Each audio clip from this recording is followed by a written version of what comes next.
All right, good morning, guys. Back on Jordan's 66 Mustang.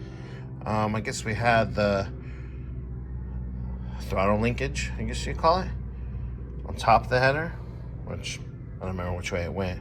So Bobby says it goes underneath, not a big deal. Getting ready to line that all up, bolt it all back in. Easy peasy fix. Got the back seat out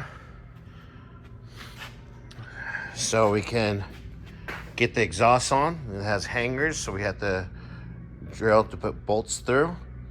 So didn't want to accidentally drill and hit something on the seats. Easy peasy pop out. So yeah, a little bit. I'll have the throttle linkage together, bolts it back in, and we can roll this back forward, put it on the lift, and